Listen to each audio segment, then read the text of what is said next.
Hello, friends. We are officially live. Welcome to Authentic Intimacy's March webinar. I am Hannah, and it is so good to be with you.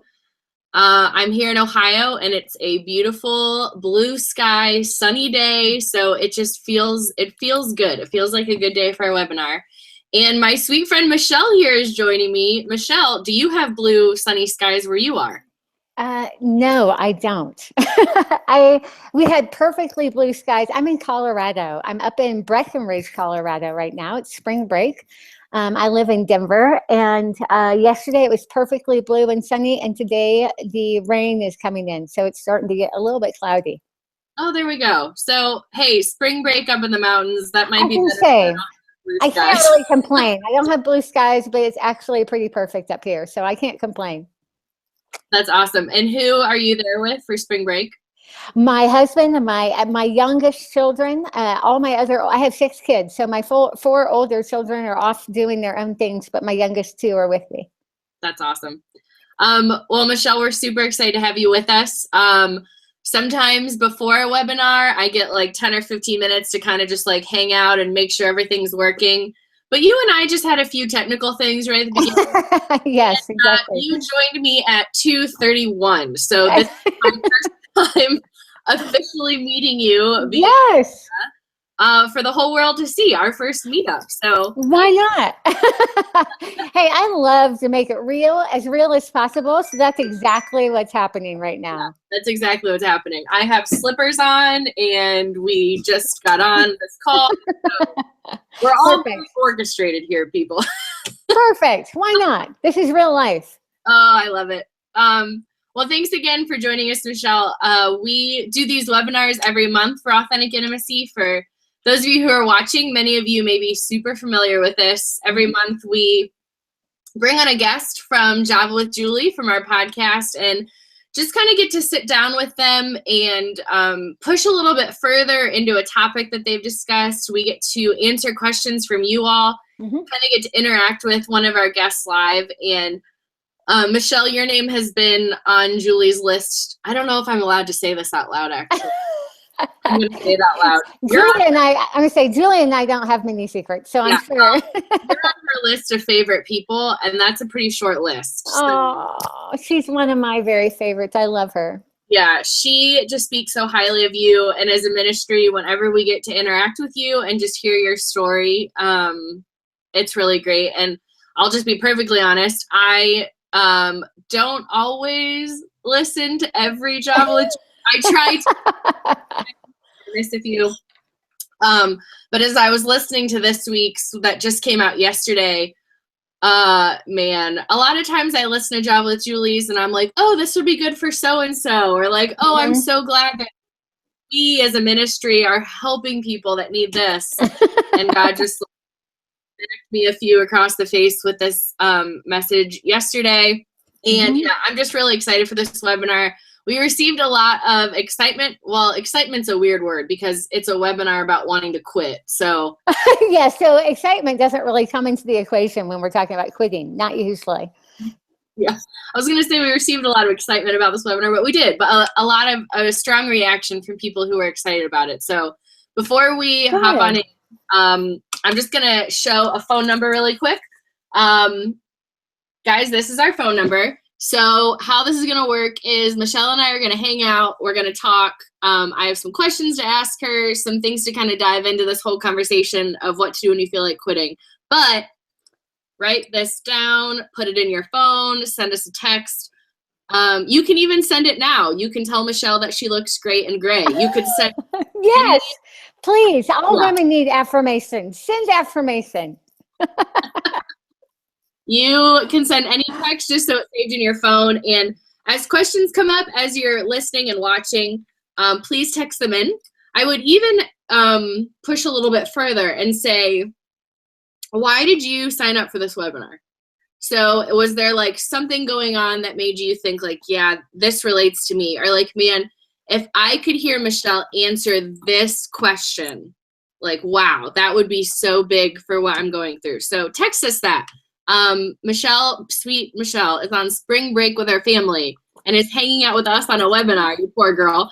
And so we want to take this hour and just get everything we can out of it. So here's the number. There you go. That's it. Yeah, it's official. Well, Michele, would you mind just praying for us as we get started, just especially for the sweet women who are joining us today? I would love to. I'd love to.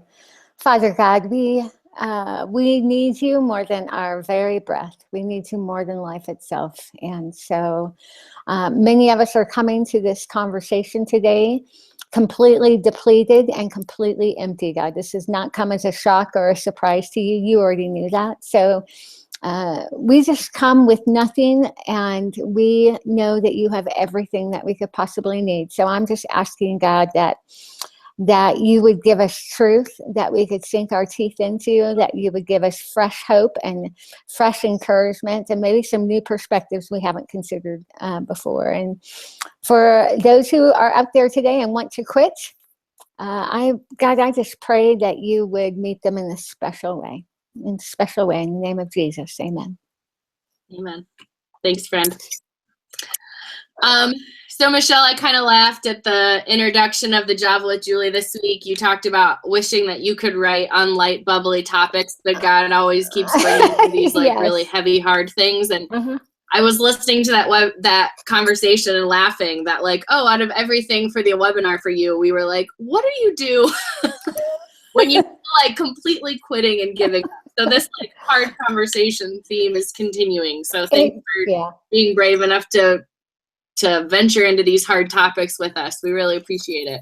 It follows me wherever I go. I keep telling people I want to talk about things like donuts, and nobody will let me talk about donuts. It's always really serious things.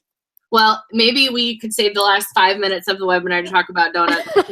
I'm a fellow donut lover. I'm a fan.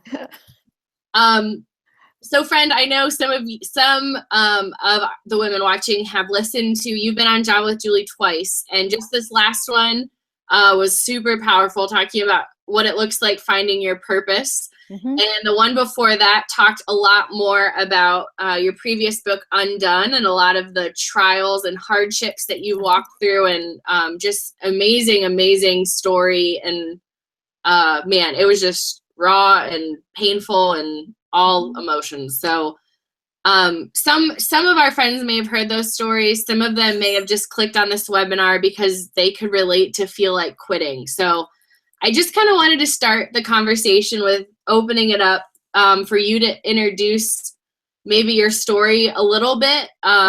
You know, introduce a piece of like, why are you the one that we called on to say, here's someone who can relate to feeling like quitting.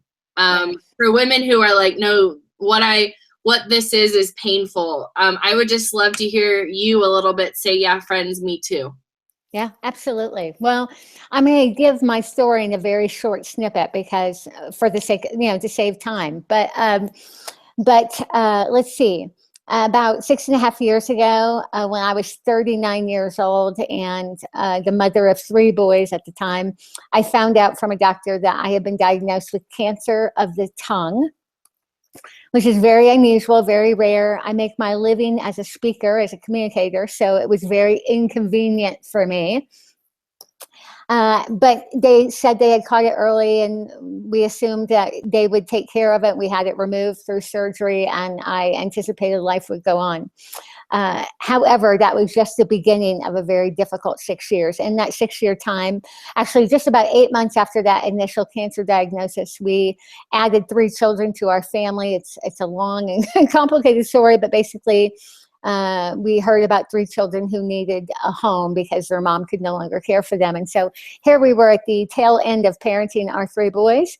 And literally it was like God saying, why don't you go back to the beginning and run that race all over again? And so we took in twin 4-year-olds and a 5-year-old and started parenting all over again. So then we became a family of 8 with 6 kids.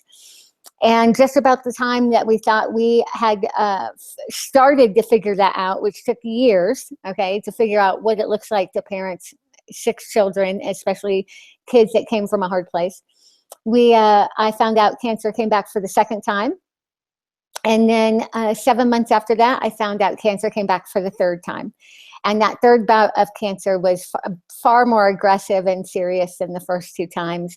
Required removing 2/3 of my tongue, a 9-hour surgery to rebuild my tongue, and they cut my neck and my arm and my leg. I mean, it was quite an all-encompassing surgery. Was in the ICU on Thanksgiving. They allowed me a few weeks to recover from that before I started external radiation chemotherapy. I'll save the details. Let's just say that the treatment took me literally to the brink of death. And then once they realized I could take no more, they started to bring me back to life. And so much of the last 2 years has been me trying to come back to life from that. However, the interesting twist on this is I now live with a permanent disability. I taste only about 20% of food, and I'll never taste again.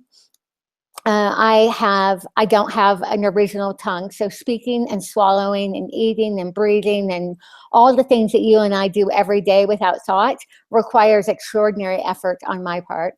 And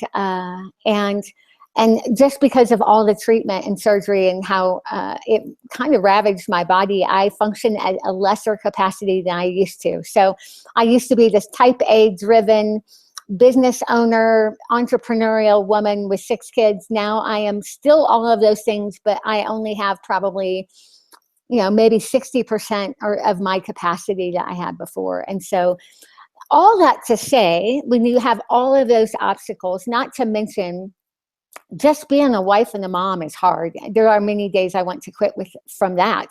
And then you add all these physical disabilities on top of it. The concept of quitting is something that I entertain probably almost every single day. So this is, somebody asked me a couple of years, actually about a year ago, what's the hardest thing for me now post going through cancer for the third time? And I told this person, I said, the hardest thing for me now is waking up every day and choosing to live. And that's a very hard statement to make, and it's a very hard statement to hear, right? We don't want to believe that somebody would struggle with this whole idea of choosing to live. But some days life is so hard and we're so exhausted that simply choosing to wake up and walk through the day seems almost impossible. And so if somebody is listening right now, I have just tremendous empathy and compassion and zero judgment if you're at that place, because I struggle with that on a regular basis. And Michele, I love as you share that. Thanks for being so honest with that struggle. And I know that sometimes when we're going through hard things, we can rationalize it or say like, well, at least it isn't cancer. Like, I really shouldn't be that upset. At least it's not whatever. But when I hear you speak and as you talk about this, you say like, listen, my story is one of cancer and of this extreme, but that same like wanting to quit and feeling overwhelmed can come from pain and struggle and tough situations of all shapes and sizes, right? And that's exactly it. I have found that the chronic nature of a struggle, even if it's not life and death, just a chronic difficulty or a chronic pain can wear a person out over time. So when you have a chronic struggle or a chronic challenge, whether it's a job challenge, maybe it's a special needs child, maybe it's a hard marriage, maybe it could be a physical struggle that's not terminal, but it's just hard. Those chronic challenges can wear us out emotionally, physically, spiritually, to the place where we literally want to quit, every moment of every day. The thought of trying to just continue doing this is almost impossible. And that's a tough scenario to live out. Yeah, that definitely is. Well, Michele, I know that when we had first kind of talked to you about this conversation and this topic, you very quickly respond with like a list of thoughts that you had of just like, yes, wanting to quit. Like, I can relate to this. Like, I know where these sweet women are coming from. But you said this sentence that it kind of caught my attention. You said that wanting to quit is often because we feel pain and we want it to stop, which is a pretty natural reaction. But you said that quitting can stop the problem, but sometimes then it creates this silent wound. And I had never really heard someone talk about that, like this pain running, quitting it, all of a sudden you get this silent wound. Can you talk more about what that looks like? Yeah, absolutely. I think we've lost some of our ability to see the value of and pay attention to pain. We live in the kind of culture and society where the moment we have any kind of pain, we can grab the bottle of Advil or Tylenol and we can take care of the pain, right? So our typical response to any kind of discomfort is to eliminate it. So if we're in a hard marriage, the culture says get divorced. If we, if parenting is hard or our kids are annoying us, we are told to plop them in front of the TV and turn it on so we don't have to deal with them. We obviously have all kinds of addictions like drinking and alcohol and drugs and sex and everything else, which are all means to numb pain, right? So in this is we have, we want to quit anything that's uncomfortable for good reason. We want to eliminate pain, but I think we've also lost some of the value and art of learning from pain, becoming a student of pain and suffering. And so simply numbing our pain doesn't solve the problem. So for those of us who want to quit, whatever that quitting is, simply shutting down and turning off the source of pain doesn't make the source of the wound go away. The wound is still there. And if we don't pay attention to it and we don't acknowledge it and honor it, it will never heal. We're basically just, it's like if I have a huge cut on my arm and it hurts, I can feel my blood vessels throbbing because it's a wound and it's bleeding and it hurts. And I take Advil to make the pain go away. Well, the Advil will make my pain go away, but it doesn't do anything about this bleeding wound. If I don't pay attention to this bleeding wound and treat it, then I'm going to continue to have a bleeding wound. The Advil just numbs it. And so, as we look at the sources of as we wrestle with this whole concept of wanting to quit, our easiest response is just to run away. So if our marriage is hard, we just want to walk out on our marriage. Or even if we have some kind of commitment to staying in the marriage, we emotionally shut off. We just want to shut off the pain. It doesn't make the wounds go away. It just numbs the pain. And so that silent wound is going to be screaming for attention until we pay attention to it. Michele, I love those metaphors. I know when you've been on Java with Julie, you've used a lot of those that have been helpful, in physically picturing the wound and understanding, okay, like I've got to deal with all of this and not just running away from the pain and wanting to quit that. And I know another thing that you mentioned just briefly in the Java with Julie episode is you said this thing that I was like, oh, I don't know if I like this, but I think it's true. In the same, thought, I guess, as wanting to end the pain, of wanting to quit, of wanting to move the opposite direction from what is causing the pain. You said that you have learned that instead pain has become this almost holy ground for you. And you used that phrase and it was like a little startling to me. And that was part of the story and you kind of moved on. And I don't want to ask, but I kind of want to ask you to explain more of that, because when I think of even things I've walked through in my marriage or struggles with our family, looking at pain and saying like, oh man, this is holy, isn't necessarily the first, thought that's going to pop in my mind.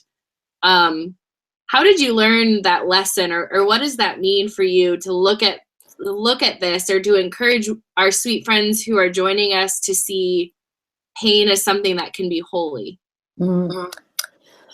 Well, first of all, you said, how have you learned? And that implies that I've already learned it, which I have not. I'm still in process. So I just have to clarify. How am I learning? Simply by the mercy of God to give me plenty of opportunities for practice and learning.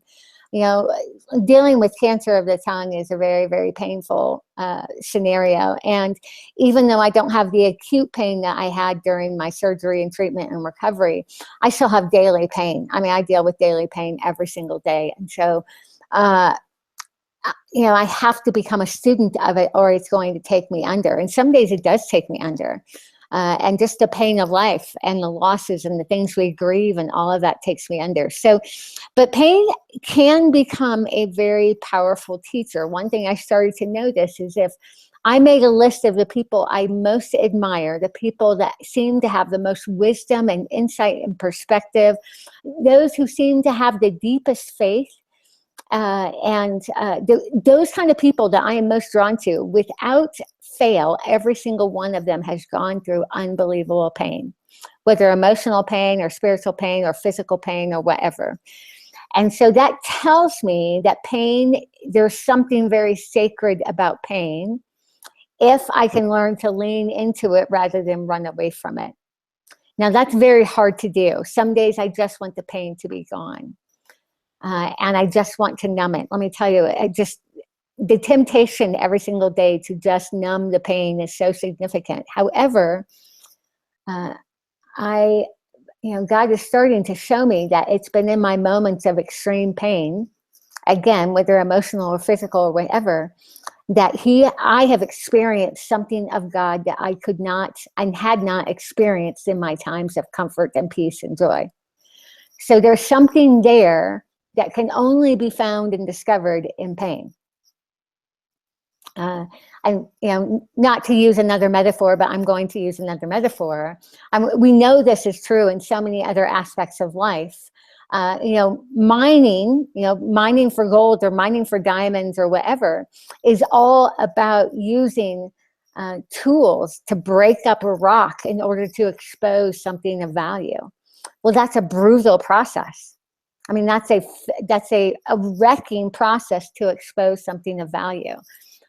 We exercise and work out, which is painful and uncomfortable because we know the results that come as a result of that. We know the benefit. We have babies because as painful and horrific as it is, we know the benefit of what's on the other side of that pain. And so, I mean, part of this process is learning to view pain as something not to just eliminate, but something to learn from, something sacred and holy and precious that has some kind of riches or value or benefit that we will not be able to find anywhere else. And so if we numb this moment, if we numb this opportunity, we will miss the chance of a lifetime. There's something here we won't find anywhere else. I know that you've talked about with that, Michele, this phrase, like the value of the struggle. Would you say that kind of goes along with some of that of what you're talking about through that? It really does. And I know that's not a popular statement. None of us like struggle, right? So we hate that. So it's not a popular phrase, but it's true. I mean, we just know this in so many different aspects. We know that if you go to get your master's degree or your PhD, that it's going to be a massive struggle to do all the study and the research and do a dissertation and all of that. But we know the fruit of the struggle on the other side. I just think we've lost some of our ability to see the value of our emotional and physical pain because we are in a culture that is so quick to eliminate it. Man, that's, I mean, you're right. I even think when I've gone through pain, it's a lot easier for friends or people in your life to give you the advice that gets you out of that the quickest. Yes.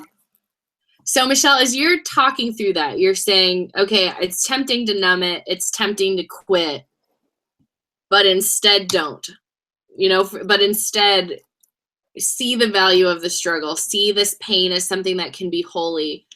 Can you think of an example maybe in your life or in a woman who you've worked with or a story you hear often of how to practically do that? Like, what does it mean, as we're using these terms to kind of like bring it down to everyday level, to see the value in the struggle or to learn and grow from the pain instead of quitting? I just love to get in your mind a little bit of practically Like, what does that look like for some of our sweet friends listening? Well, the first story that came to mind, we'll see if it's really super practical, but I have a friend who recently was in a financial predicament. Okay, so she was in a situation where, and it was of no fault really of her own, but some decisions led to her being in a situation where she wasn't sure she would have the ability to pay a bill that needed to be paid in her business. And it was pretty significant and pretty stressful. And as I was watching her walk through this, my inclination as a friend was to try to come up with a way to eliminate her pain. So can I find the money and just write her a check to take care of it for her? Can I do something to take care of it for her? I offered to do some things that weren't money related, but that would ease some of the burden in all of this. And she actually wrote back to me over text and simply said, Michele, I so appreciate your willingness to help, but don't rob me of the opportunity to see my faith be stretched and grown through this. Woo! Exactly. Nice. Exactly. That's amazing. She said, and it was a process for her because for weeks and months, she was pretty panicked about this, but through the process of her discomfort, she started to realize that God was doing a bigger work than this financial debt. He was really working on her faith and her trust and her ability to rest in him. And if I would have swooped in and written a check and resolved the financial situation, I would have cost her a much more valuable lesson that was worth far more than the money that she owed. And she was wise enough to see that and say, I appreciate your help, but I need to walk this out and see what God's going to do with it in faith. So that's one example of, and it's been within the last month of us resisting that urge to just numb the pain and instead leaning into it and see perhaps what God might be wanting to do with it. That's a sweet example too, because even you as the one who's saying, you're, the expert here saying, guys, lean into the pain. It's holy. Even you with your friend are wanting to relieve her of that. Well, and that's what we all do. And I mean, we could talk about this on so many different levels. When we see somebody who's sick, our first inclination is to make them better. Or when we see somebody who's sad or struggling in a relationship, let's say they're really having a hard time in their marriage, our impulse is to immediately make them feel better. But there are times when we need to just shut up and sit with them in their pain, to allow the pain to be what it is and to become comfortable enough with it ourselves that we can sit present with them in their pain. We actually we got a text question that I think is a great follow-up to that. So I'm going to hop over to that question. Okay. Just as a reminder, friends, you can text us your questions. Any questions you have, write down this number, text it to your phone, make sure you have it. Text. We'd love to answer. So we got this question here from someone in Michigan. She said, I want to know how to encourage my friends who are going through such hard season and pain. I know that I can't always feel the depth of what they're feeling, but I want to be an encouragement without being insensitive. I love the way that she asked that. And as you're talking about, yes, not just you going through pain, but people in your life, what would you say to our friend here in Michigan? That is such a good question. And first of all, to my friend in Michigan, the fact that you're asking the question shows great wisdom on your part. That you're even asking shows the depth of love that you have for your friend. So kudos to you for that.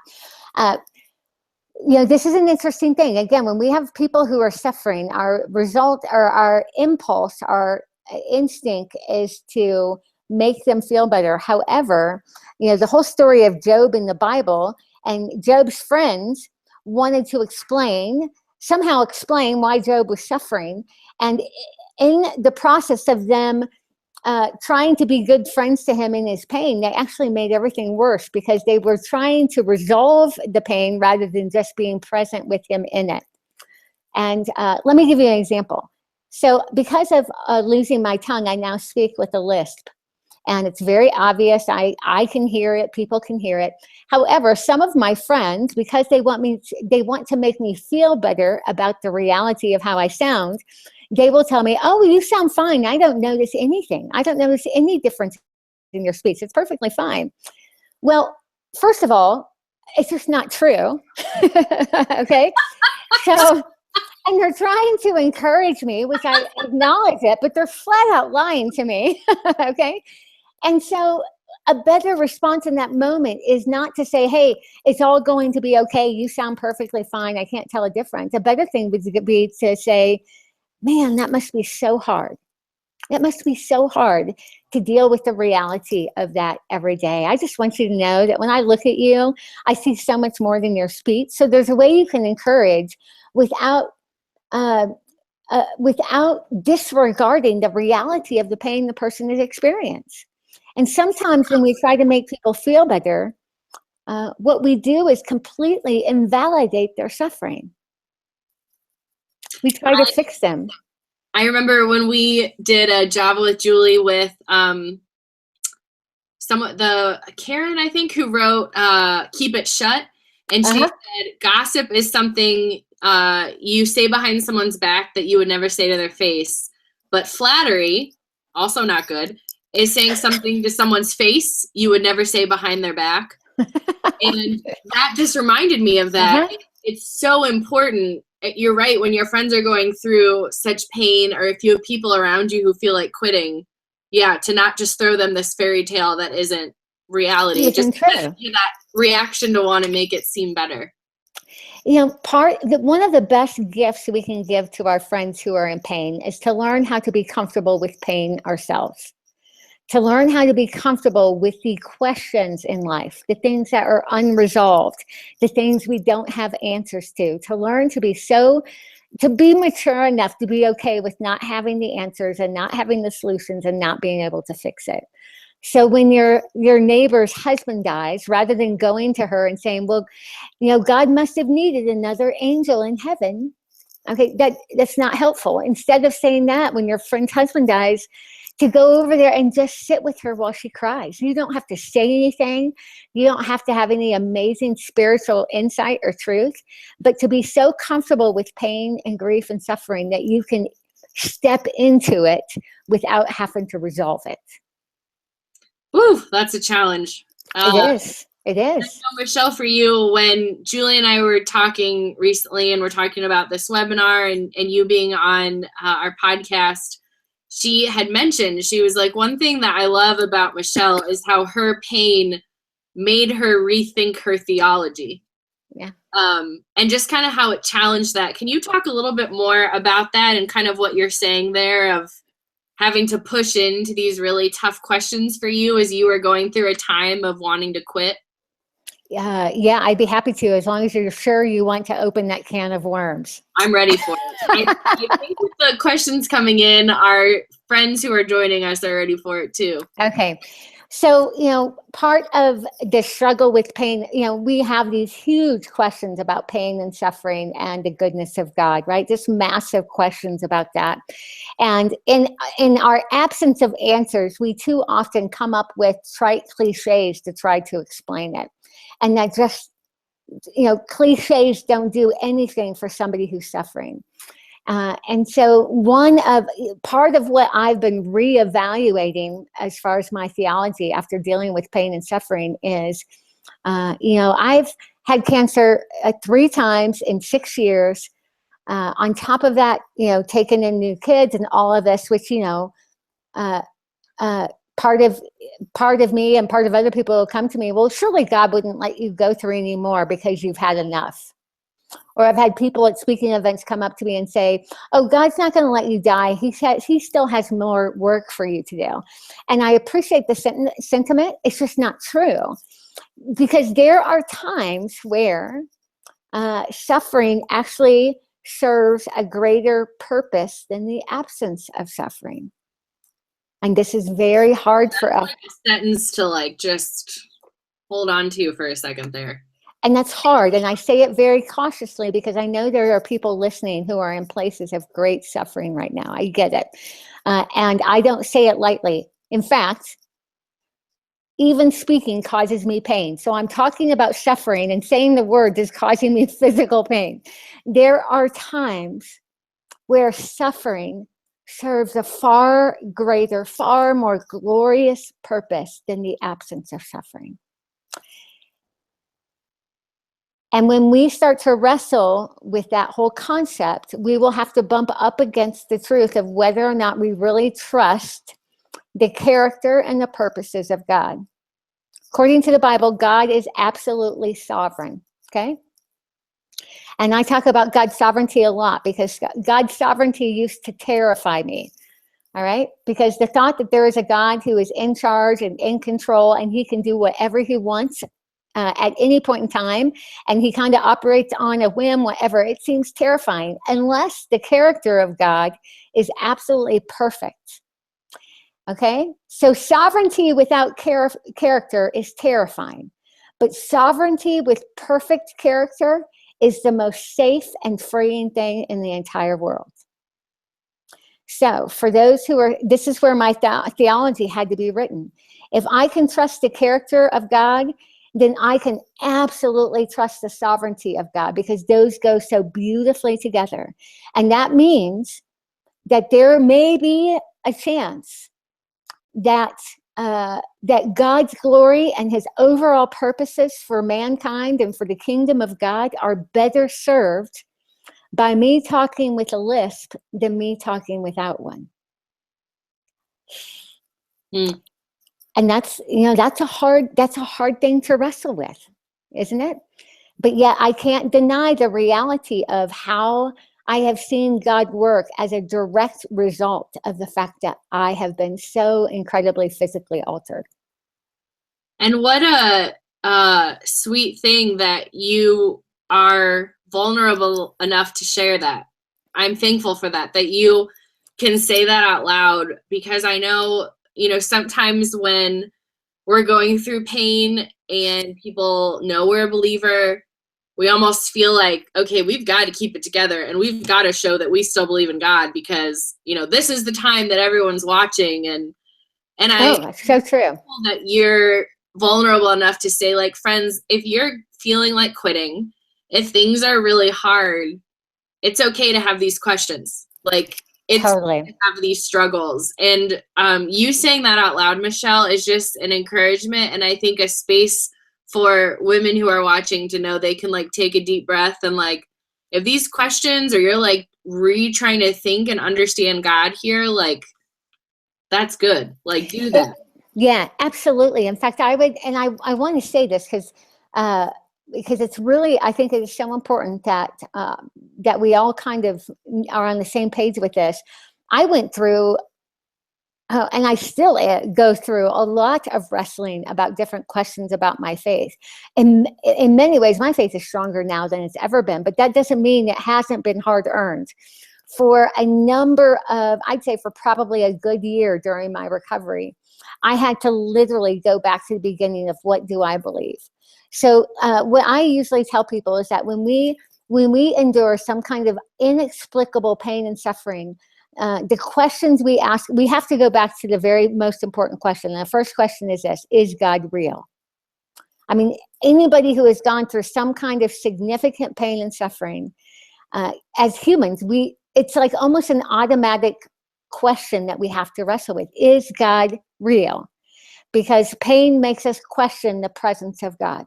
Okay, so we have to, so is God real is the first question I had to answer. Once I had wrestled through what I believe are different books and my own private Bible study time and my own prayer time and just wrestling with this, and let me tell you, I broke everything down to the ground. So, I mean, I literally was like, I'm not so sure God is real. I need to find out. So once I answered that question, yes, God is real. My next question is he good? And this is what goes back to sovereignty and character.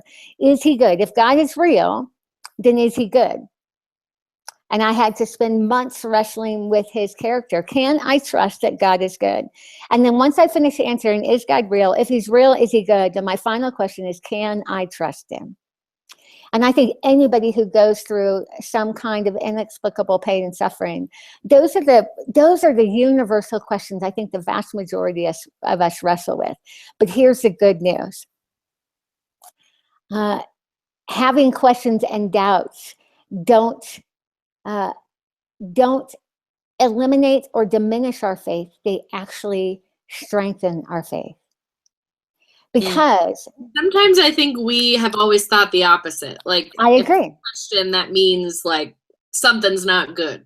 Yeah, we're kind of afraid, and this is how I said it. We are afraid that if we follow the trail of breadcrumbs of our doubts, that it will lead us to a place where there is no God, and that terrifies us. So we're not willing to follow the breadcrumbs of our doubts because we're so afraid of what we'll find. But here's the good news. The truth is the truth is the truth, regardless of our questions about it. The truth stands regardless of the fact of whether or not we understand it. The truth stands. By definition, the truth stands. There is truth, and it's out there. It's a matter of us discovering it. So when we walk through our questions and doubts with eyes forward to find the truth, we will find it. This is Jeremiah, where God says, "You will seek me and find me when you seek me with all your heart." When you and I give audience to our doubts and push forward with a determination to find the truth, we will find the truth. And the beautiful result is your faith will be stronger than it's ever been. Michele, we're getting a lot of questions. I don't know if that's good or bad. Very good. This whole like rocking your theology thing, I think, is opening people up who are listening to like a whole nother branch of questions. Okay, let's go for it.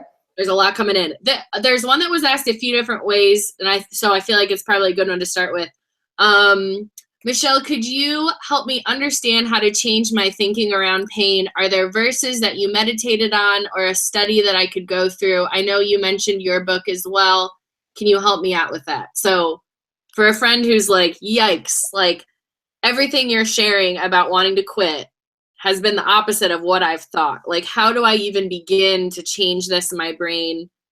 Versus book, where would you start with one of those friends? First, let's address the difference between quitting and resting, because I think there are times that we need to pay attention to pain because it means we need to reorient our life. Okay, so there are times when, when we touch a hot burner on the stove, the pain tells us to pull our finger away. So pain is a powerful indicator that something needs to happen. My caution to us is that we don't just numb it, but we pay attention to it. So the first thing for me is, if you are at a pain point in your life, for me, part of what I've been doing is paying attention to my pain. So what if I'm in a place of angst and pain, whether it's in marriage or parenting or my theology, whatever, is, I have a big old journal right here next to me, and you may not be a journaler, but for me, just jotting down what is hurting me so bad right now. What is the root of my pain? And let's say there's a woman who's in a really hard marriage. Her marriage has always been very hard. And her first response to her pain, if I asked her what her pain is, she would write her husband's name down. He is my pain, right? Because, we think that's it. I want to go deeper than that. What is the real pain? And maybe the real pain that she's feeling is rejection. She feels unwanted. And that feeling of feeling unwanted is really the root pain that her hard marriage is bringing out. Okay, and so that's part of the first step, is paying attention and really doing some hard introspection and self-awareness to be honest about what is really causing my pain. This may involve getting a therapist or a counselor involved that you can talk to and help to process it, or a trusted mentor or friend that will tell you the truth. So first of all, being honest about the source of your pain, I think, is the first step, and that involves, rather than numbing it, paying attention to it. Then the next thing I need to do is, and this is part of my process, is to identify the lies that I'm believing. So if I'm in a hard marriage, let's say this woman's in a hard marriage, and really the root of her pain is she feels unwanted. And what are the lies, or what is it that I'm believing about myself as a result of that? And maybe the pain point is I'm not lovable. I'm flawed and broken, and I'm not worth anything. Okay, and so those are this constant pain that's stirring up. Then my next step is to counteract that with truth, and that's part of what I talked about on the Java with Julie podcast about the book I Am, is going back to the Word of God and finding clear verses where God speaks how He really feels about us. And there is all kinds of verses in the Bible that counteract that lie about the fact that I'm not lovable. I'm somehow fatally broken and I'm not worth being wanted. And where God says very clearly, Jesus said, I chose you. I chose you. And then to start counteracting that pain point with some truth about the fact that I am chosen. And so this kind of helps me walk through the truth of my pain. But again, most time we're moving so quickly, we're just numbing the pain, not paying attention and walking through the process. And Michele, I know that you talked about in I Am that you have 60 verses, correct? That goes through each of those pieces. Yeah. So to this friend who's asking for some of those follow-up things, Michele's book I Am is so strong with those things, and all walking you through scripture, which is great. Absolutely. I picked 60 verses from the Bible, and this is so important. This was my own scavenger hunt, you can call it. I was so hungry for some anchoring truths about what God says about who I am and who He is, that I scanned the Bible for any verses where God or Jesus speaks. So I'm not even talking about other characters in the Bible, but God or Jesus Himself, where they speak specifically about us, about their creation, God's creation. And I found the 60 strongest ones that I felt, and each chapter is anchored with one of those verses. So those 60 can become pretty powerful anchoring truths to help us weather pain. Yeah. Michele, I'm just reading this next question here that I guess I would just love your encouragement for a woman who can say that this is her spot. She said, I've experienced so much pain in my life that my instinct is to run away from any kind of pain. Where would I even start in looking at pain differently? Oh, that's so hard. And there's a part of me too. I'm very gun shy about pain now because I've gone through so much excruciating pain. The first thing that's coming to mind right now is you need somebody to walk with you.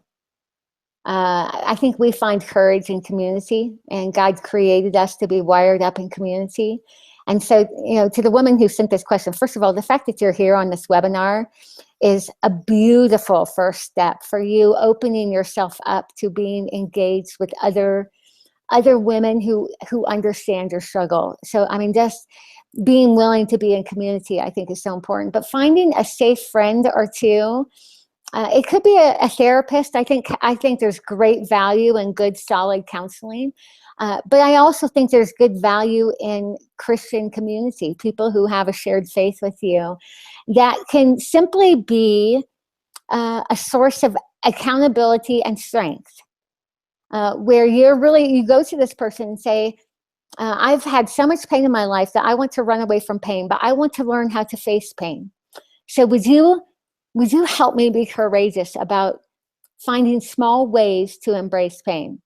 And that would be my second, not only having that, inviting some accountability, some friendship in this journey, but that would be my second piece of advice, is find small ways to lean in pain. So it may be too much to ask you to tackle, let's say you have a 20-year conflict with your mother, okay? Now, if you're weak and weary from pain, now may not be the time for you to dive into navigating that whole mess, right? So let's find something smaller to help you build up your courage and your strength with pain. And maybe that's walking a 5K with your friend and just getting out there and proving to yourself that you can go out there and do it. Or maybe simply engaging in an honest conversation with a friend and telling her the truth about the pain you're feeling is a great first step, because that takes a certain amount of ability to lean into discomfort. So find some small steps. So the first one would be find somebody to do this together so you're not alone. And second, find some small ways to build up your confidence and courage when it comes to leaning into pain. So that way you can start walking through some other things too. Michele, those are so helpful. Thanks for helping us get practical with that. And I just love that your answer was around people, because another question that we got that you pretty much answered, but I think I would love for you to talk a little bit more on that, is I've walked through pain for a long time on my own, afraid to admit it out loud. What was the importance for you in involving other people, and is it necessary? Yes. Yes. And I'll get really honest. I did this even yesterday. And so I'll kind of get you up to speed. I've over the last 2 years, I've been recovering, as I said, from a significant bout of cancer. And for those who have not experienced cancer and treatment, it takes a long time to recover. And my treatment took me so far to the brink of death that it's really taken me all of the last 2 years to recover. And even so, like I said, I'm living at a lesser capacity. But what I've done through my recovery is I've tried to continue traveling and speaking, and I wrote a book and all of this. In some ways, I did that very intentionally because I needed to prove to myself, I needed to make myself get back on the bike, so to speak, right? I had to prove that I could get back out there and do it again. However, what I've noticed over the last couple of months is that I'm exhausted. I'm weary and worn out from navigating my recovery process while living a very public ministry life as well. And so back to the title of the webinar of feeling like quitting. Exactly. The queen of telling people not to quit recently are like, hello. Yes, exactly. And so, and this will lead into another, we can talk about the difference between quitting and rest. But just yesterday and the day before, I wrote my team and I wrote some of the closest people to me and simply said that I'm going to be pulling back some. I'm not shutting down. I'm not quitting from ministry, but I am pulling back some because I'm feeling some pain. I'm feeling some pain in just the form of exhaustion, and I need to pay attention to it. I don't want to just numb it by staying busy. I want to pay attention to it. And so I told them I'm going to be much more intentional about what I say yes to and what I say no to, so that way I can lean into this exhaustion and figure out what I need to learn from it. I could have done that on my own without telling anybody. However, I also knew that if I didn't speak it out loud, I most likely would fudge the process, right? I wouldn't stick with my commitment. And so I invited a few of my closest friends, and now everybody on this webinar, to know that I'm making this decision because I believe it's the wisest decision in response to the pain. And so it's absolutely critical that my safest friends know exactly how this is playing out in my life, and that they know that I'm struggling at times with certain things. So that was absolutely critical for that. But this also leads into this next aspect between quitting and resting. I'm not, the knee-jerk response to being exhausted is just to quit everything. I'm going to go hole up at home. I'm going to sit in my sweatpants for the rest of my life and not do anything ever again. Right? And we've all said that sometime. Instead, I'm going to slow down and I'm going to pay attention to what is happening right now. There is something going on. My exhaustion, all these things are leading me to believe there is something happening here. And maybe this is a holy moment. Maybe this is God speaking. So I need to slow down and pay attention to it. And then, so it's more of a intentionally responding to the pain without ignoring it or numbing it. That distinction is really helpful, Michele. And I'm really thankful just throughout this whole webinar that you just shared too much honesty. I love that. I love that you are able to put that out there and even just share as recent as yesterday of what that looks like for your story. So thanks for doing that. That's going to take us to the end here. So just thanks again, Michele. I can't thank you enough. Just in the amount of times I've listened and re-listened to the Job with Julie with you, and now getting to sit down with you on this webinar is just such a sweet honor. I know personally for me, pain and sadness are things that I think I grew up being told I wasn't allowed to feel. And I know that I've run from that. I know that I've run from friends who have been dealing with pain. So I'm just thankful for this reminder and this encouragement, not just like muscle up and get through it, but of the sweetness and the holiness that can come through pursuing that. So thanks so much for sharing that with us. And for our friends who are listening, we're so glad that you were able to share that with them too, Michele. So thanks, friend. Such a privilege. I love hanging out with you. And since we just met an hour ago, now we're old friends, so we can chat anytime. I'll be included on your emails on when you're overloaded. And friends, thanks so much for joining us for our webinar. As you know, here at Authentic Intimacy, we have a webinar every month. If you are an Authentic Intimacy member, you get to join these for free and watch all of our past webinars. We started these last June, so it'll almost be a year here that we've been doing one. So we hope you can join us next month. We'll post more information on that soon.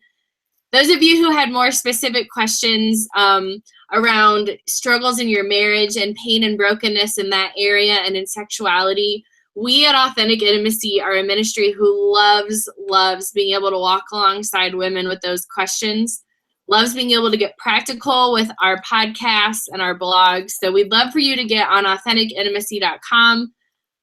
Search for that question there. We have a lot of resources there for you, or you can send us an email. And we'd love to be a part of that. But Michele, we do have 1 minute left. So as promised, I just wanted to talk to you about donuts for 1 minute. Yes! Well. Your favorite kind of donut? My favorite kind of donut is, and I don't even have to hesitate. Well, I have two, but Long Johns with chocolate icing, but they have to be filled with Bavarian cream. Ah, very picky on that. I see. Yes. And well, because I have very little taste, so there's only certain things I can taste. So it has to be a Long John, chocolate icing, Bavarian cream. If not that, and a good old-fashioned donut. Like the old-fashioned sour cream donuts, those work too. Yeah. Aren't those so good? That's all I need. Those two, I'm happy as a clam. And Jesus and I have already talked, and when I get to heaven, he's going to have a platter of donuts waiting for me when I get there. Okay, my next question on donuts. Where is your favorite donut location? Oh my goodness. Okay, well, my very favorite donut that I've ever had is actually in Franklin, Tennessee, Five Daughters Bakery.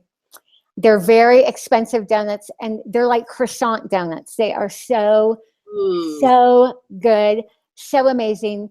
But I have to travel quite far to get them. So my favorite place in Denver is Lamar's Donuts. Very good. And then my last question, have you ever tried a donut mixed with something weird? So like there's kind of new trends with like donuts for hamburger buns or like donuts for grilled cheese. Any like weird donut mixing stories? Do you know what? I feel like messing with perfection is a bad idea. That's a perfect answer. You know, why would you take something so glorious and try to make something weird out of it? It makes no sense at all whatsoever. So just stop. Leave the donuts alone. There we go. So here we go, Michele. Your dream answered. Interview all about donuts. That made my whole day. I am a happy woman now. All right, friend. Well, thanks so much for joining us. Thank you. Have a good one. Thank you.